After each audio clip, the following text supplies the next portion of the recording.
Сиз докладыңыздын башында айтып коюшуңуз керек. Мен маалымат сурадым, министр кайда деп. Жооп себепти иш менен жок болсо айтыш керек. Жакшы угулбай калса керек, мен укпай калып турмун. Азыр уктум, азыр жооп берип атам. Кыйкырып атсаңыз укпайсыз, андан кийин суроого кылып жооп берип атсаңыз. Мына өзгөн боюнча канча сугат жерди суу алып кетти Жазы дарыясы?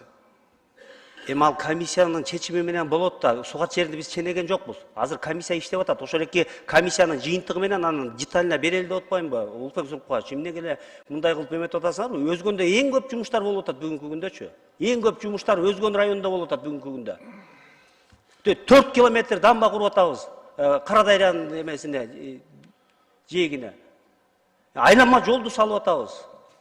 Айланма жолду силер салган жоксуңар, өзүңөргө албагыла аны. Тиешелүү ошо биз салып атабыз ошол экени. Тиешелүү каражат берип биз салып атабыз. Кишилер бар ал жерде. Сиз жооп бергенде мындай ызырынбай, нормально жооп бериңиз. Эмне болуп атасыз? Мен сизге район боюнча маалымат сурасам, маалыматыңыз жок. Даяр эмес болсоңуз, даяр эмесмин деп айтыңыз. Айтып атам го, ошо детальный кылып мен сизге жазуу жүзүндө берейин деп атам го.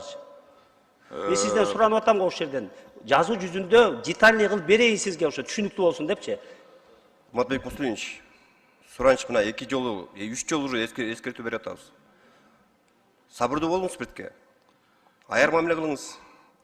Депутатка жооп берип атасыз.